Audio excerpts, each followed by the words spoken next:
Shalom Aleichem, como é que vão vocês, meus irmãos e minhas irmãs? Que Hashem vos abençoe em nome de Yeshua.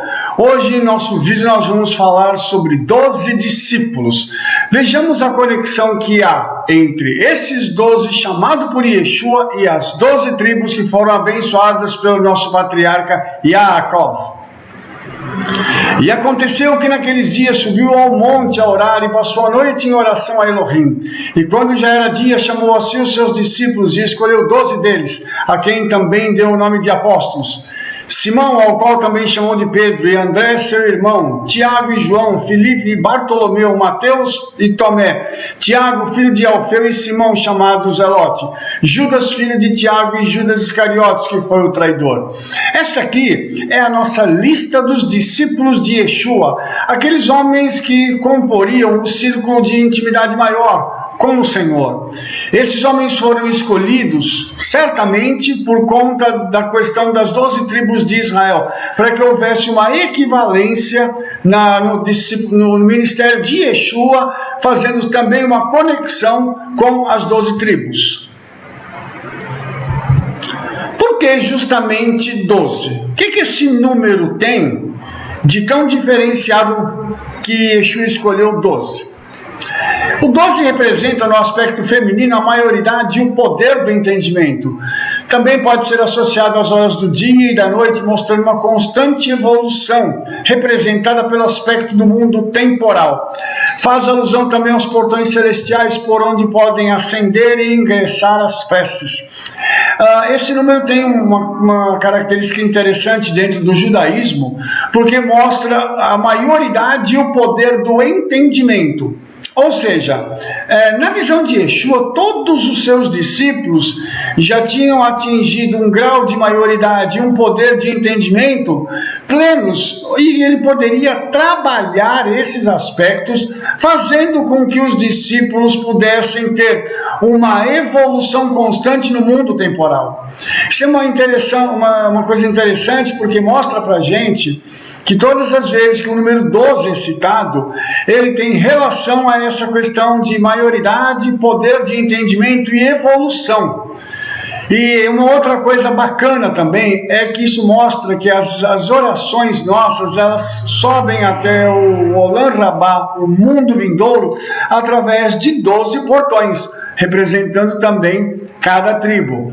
Nós podemos desconhecer as tribos às quais pertencemos, mas o Santo, bendito seja Ele que conhece todas as coisas, faz com que as nossas orações ascendam até a eternidade através do portão da nossa tribo.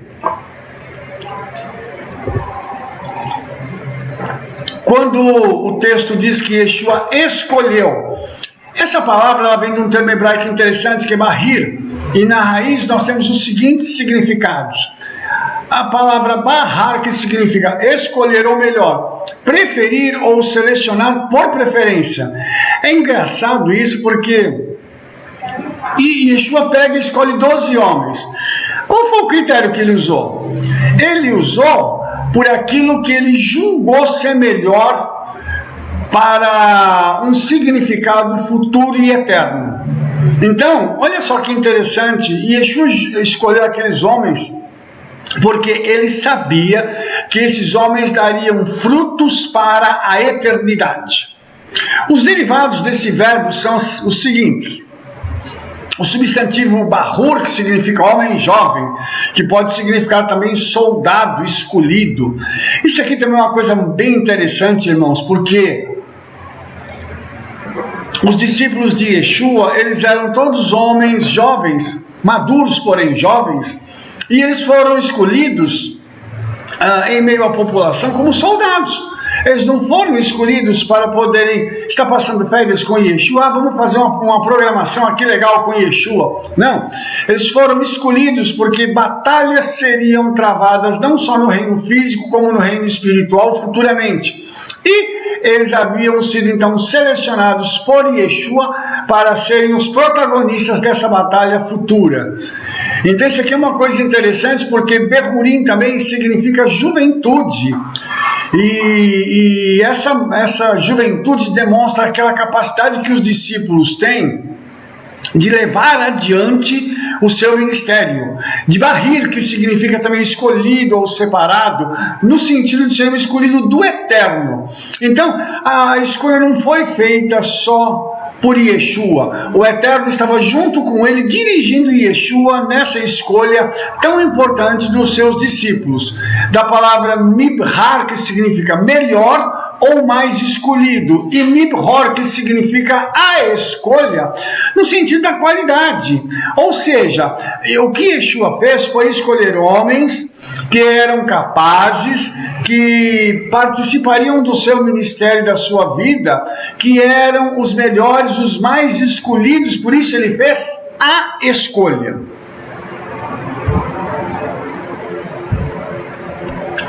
Paralelo com as 12 tribos agora, vamos ver que coisa legal que tem aqui. Na porção da Torá de Vayech, que fecha o livro de Gênesis, lemos como Jacob abençoou seus filhos, as 12 tribos, em seus últimos dias. Nessas bênçãos estão muitos segredos que predizem os eventos que virão. Como o versículo que nos diz, e Jacob chamou seus filhos e disse: reuni-vos, para que eu vos diga o que vos acontecerá no fim dos dias. Essa também é uma coisa bem interessante, porque quando Jacob chama seus filhos, não chama só para se despedir deles, mas para profetizar e liberar palavras que teriam o seu cumprimento não só nos seus dias, como no futuro, e viriam até os dias de hoje. Ou seja, essa profecia tem múltiplos cumprimentos, tá? Como um projeto de vida, essas bênçãos têm muito a nos ensinar. Cada uma das 12 tribos reflete um caminho único na vida. Como o versículo nos diz na conclusão das bênçãos, todas estas são as 12 tribos de Israel, cada um de acordo com a sua bênção, ele os abençoou. O destaque que eu quero dar aqui é cada um segundo a sua bênção, ou seja, quando Jacob abençoou seus filhos, ele está fazendo isso de acordo com a necessidade que cada um teve, o desempenho que eles tiveram na sua vida e o futuro, o que aconteceria com eles lá na frente. Vamos entender agora uma outra coisa? Vamos entender o que é bênção. Bênção em hebraico também significa puxar para baixo. Hamshoho, da raiz mavrich. Então, isso significa o seguinte, que cada um tem uma jornada específica a se manifestar nesse mundo. E o que nós fazemos? Assim como o Mar Vermelho se dividiu em 12 caminhos, fornecendo cada um separado para as tribos, nossa vida tem um significado tão profundo que nós sacamos para baixo essas bênçãos na nossa obediência. Ou seja, quanto mais eu obedeço, mais eu tenho condição de sacar isso para baixo, tá? E para a gente entender esses 12 caminhos, a gente precisa estudar essas maneiras como as tribos são descritas na Torá. Então nós encontramos 3 descrições para as tribos. Primeiro, quando eles são nomeados pelas suas mães, quando as crianças nascem, os filhos nascem, né? Cada um deles recebe um nome com um significado particular por um motivo específico. No segundo lugar, quando Jacob abençoa as tribos antes de morrer. E finalmente, quando Moshe abençoa. Então, você vê que nesse parâmetro aqui, nós temos também algo muito interessante ligado ao tabernáculo, que é o caminho do tabernáculo. Átrio, lugar santo e santo dos santos. Ou seja, vai havendo uma evolução de fora para dentro da vida desses homens, nas quais eles estão sendo influenciados pelas palavras que a sua mãe proferiu quando eles nasceram, dando-lhes os nomes, depois as palavras do pai ao abençoá-los e finalmente, depois que eles já haviam morrido, as palavras de Moshe, que vão influenciar aqueles que pertenciam a cada uma das 12 tribos. Além disso, as tribos são nomeadas e especificadas muitas vezes na Torá. Quando elas entram no Egito, quando deixam o Egito, durante a jornada de 40 anos pelo deserto do Sinai, eles viajam e acampam como tribos. Suas ofertas de dedicação do templo são repetidas 12 vezes, para enfatizar os 12 caminhos únicos. Então, o fato disso estar se repetindo na Torá mostra que há uma coerência das 12 tribos cada uma de per si e as 12 juntas formando a nação de Israel. Dentro da individualidade nós temos a unidade. Pode haver individualidade, mas quando os indivíduos se juntam, eles formam uma unidade. Ele é uma das muitas aplicações destes 12 caminhos, com base principalmente nas bênçãos de Jacob. Vamos ver?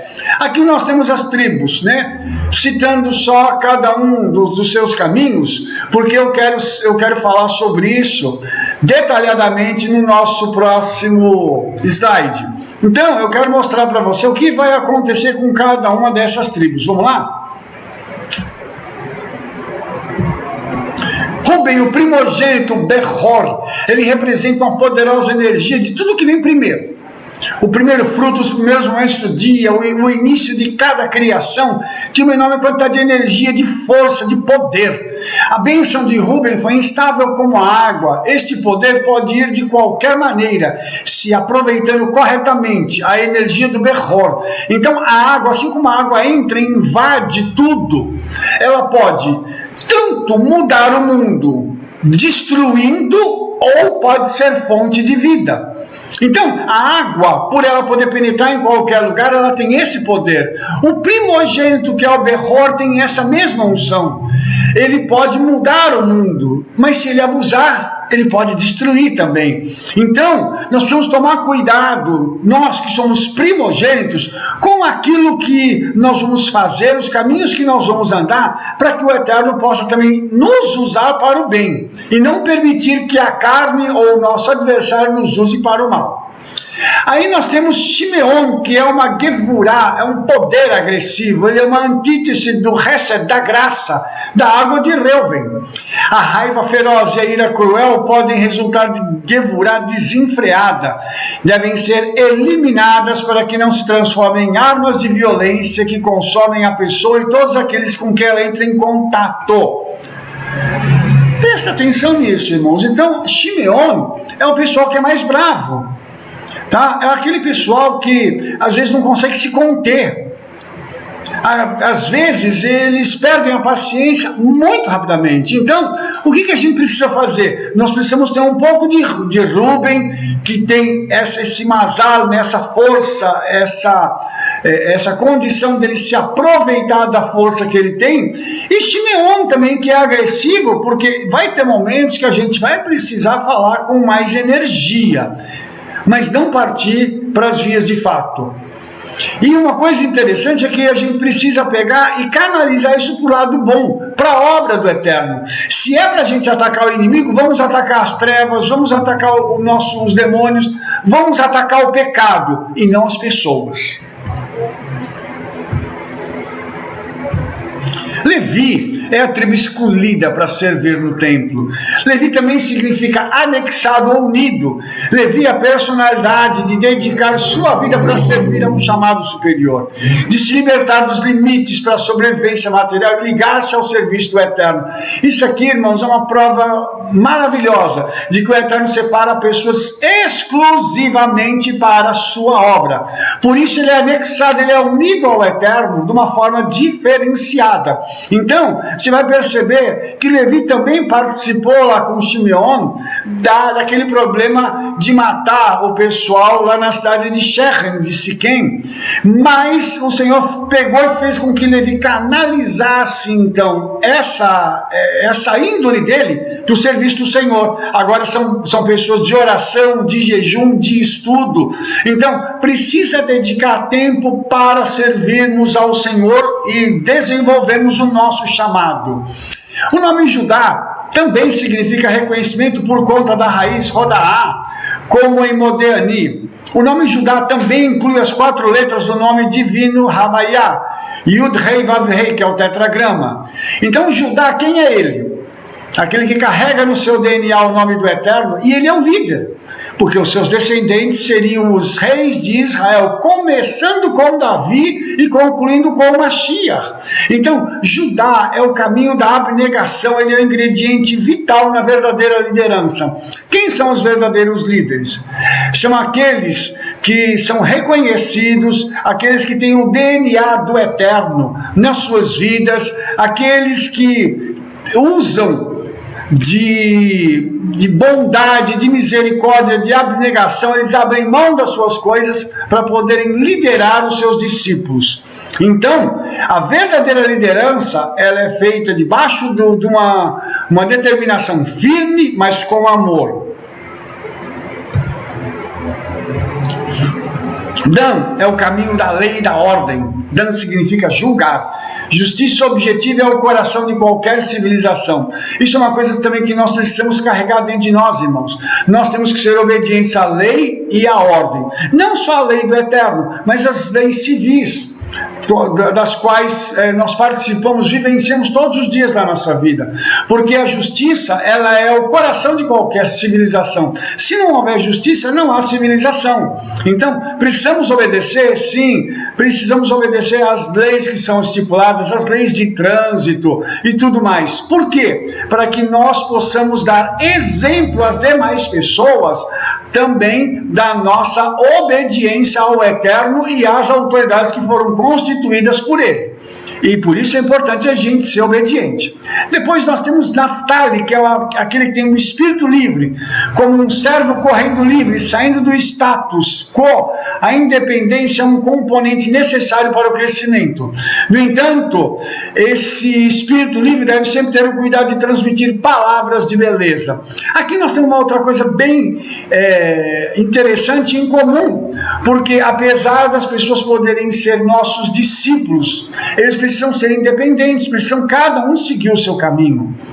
Isso aqui é muito interessante, porque está ligado também ao livre-arbítrio. Naftali é aquele que exerce o seu livre-arbítrio de forma consciente e responsável, podendo caminhar de uma forma que ele vai transmitir palavras de beleza, não só no seu falar, mas no seu agir também. Depois nós temos Gad, que é o arquétipo do guerreiro. Olha outro guerreiro aqui, né? Expandindo a justiça de Dan, Gad está pronto para lutar por suas crenças. O guerreiro é necessário tanto para defender nossos valores queridos, quanto para proteger nossas liberdades. Esse aqui é o guerreiro também da fé, né? É aquela pessoa que luta pela fé, é aquela pessoa que não abre mão dos seus padrões, não abre mão daquilo que o Eterno entregou para nós nas Escrituras, para que essa pessoa possa também valorizar e obedecer à Escritura de forma plena. Lembre-se que nós temos pessoas, inclusive vários políticos, né, no Brasil e em todo o mundo, que estão lutando para que os valores que nós temos não sejam dilapidados, não sejam roubados, e nós não sejamos obrigados a fazer coisas que vão inclusive contra as Escrituras. Então essas pessoas que lutam pelos valores espirituais dentro da sociedade são os gaditas, tá? Depois nós temos Asher, que é prosperidade e prazer. Asher é a dimensão da bênção além da norma, receber mais do que é necessário para a sobrevivência. Asher é a personalidade de não apenas conseguir o que você precisa, mas também aproveitá-lo. Asher aqui, amados, ele é o negociante que se dá bem, é aquela pessoa que é o empresário, aquela pessoa que trabalha e o seu dinheiro rende mais do que ele planejou. É aquela pessoa que faz um projeto e o seu projeto sempre vai além. Então esse aqui é aquela pessoa que traz também, dentro dessa dimensão de sucesso, o prazer de poder desfrutar aquilo e de abençoar os irmãos através daquilo que ele tem. Isso chama-se generosidade. E todos nós precisamos ser muito generosos, porque tudo aquilo que plantarmos, certamente colheremos em nome de Yeshua. Depois nós temos Issacar, que é o estudioso. O conhecimento fornece sabedoria, clareza e direção. É a base de qualquer sistema. Issacar é a dedicação, a imersão no estudo e na educação. Aqui temos aqueles que são direcionados para serem rabinos, mestres, pessoas de uma imersão maior e uma dedicação maior aos seus estudos, né? Nós precisamos de pessoas assim para ensinar a outros e fazer discípulos, outras pessoas que queiram também se dedicar aos estudos, se dedicar a poderem ter uma imersão plena na palavra do Eterno, investirem o seu tempo, investirem as suas vidas no estudo das Escrituras e na sua interpretação. Aí nós temos também agora Zebulon, que é o comerciante, a personalidade do empresário. Aqui tem mais um, né? Seu papel é entrar no mercado e resgatar as centelhas divinas dentro do mundo material. Então, aqui tem uma coisa bem interessante, porque tudo aquilo que é mundano, aquilo que é material, ele precisa ser santificado. Como é que a gente santifica algo que é material? Dando a parte do Eterno. Ou seja, quando eu dou meu dízimo, eu santifico todo o meu recebimento. Quando eu dou minha oferta, eu também estou santificando o meu recebimento, tá? Os meus proventos financeiros.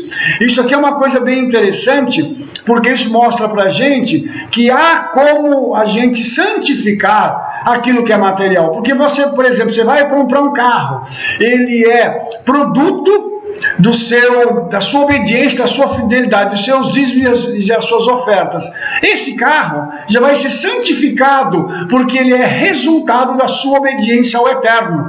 Então, interessante que Zebulon, ele santifica também Isacar. Por quê? Porque ele vai apoiar Isacar nos seus estudos. E ele sustenta o acadêmico, ele financia as casas de bolsas de estudo e dá o direito de participar da recuperação dos estudos de Isacar. Isso aqui é uma coisa muito interessante também.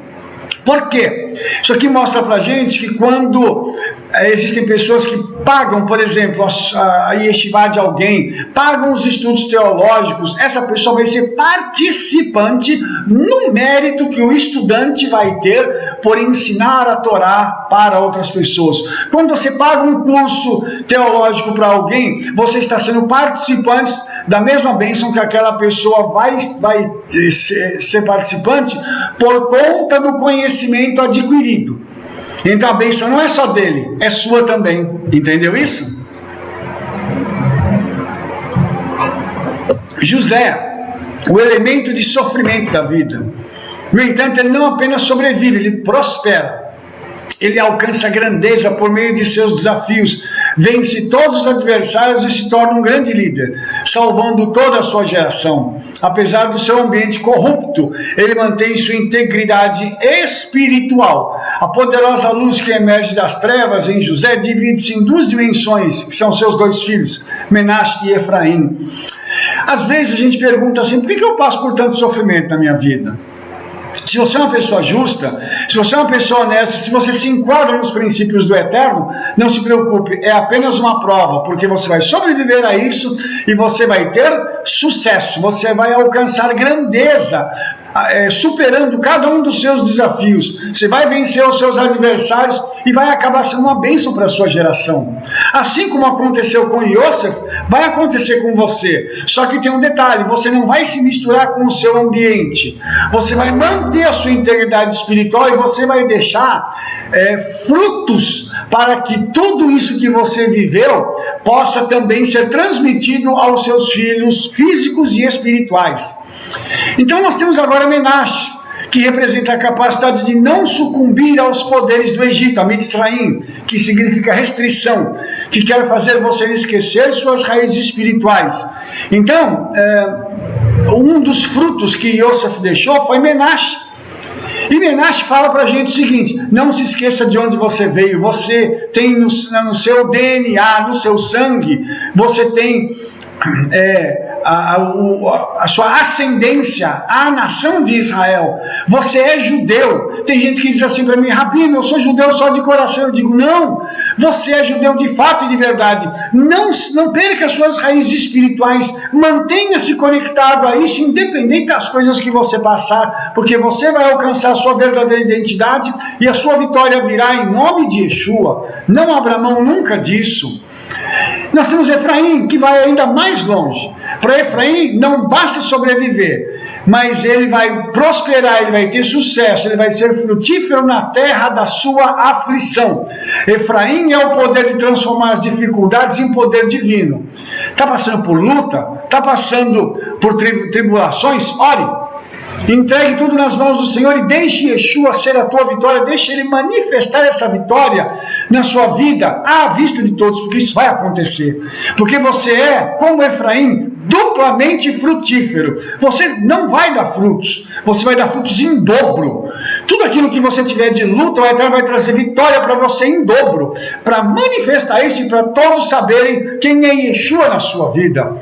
Finalmente nós temos Benjamim, que está faminto pelas centelhas divinas em toda a existência. Esse aqui é aquele que ama o Senhor, que ama orar, ama jejuar, ama estar na presença do Senhor. Então ele reconhece que a sua missão é buscar apaixonadamente essa unção divina embutida na matéria, devorá-la, consumi-la e elevá-la. Benjamim, ele quer mostrar para todo mundo quem é o Eterno. Benjamim foi a tribo onde foi construído o Beit HaMikdash, que era o templo. Então essas pessoas aqui, elas têm sede, fome pela casa do Senhor, pela obra do Senhor, e por ser cada dia mais obedientes a Yeshua.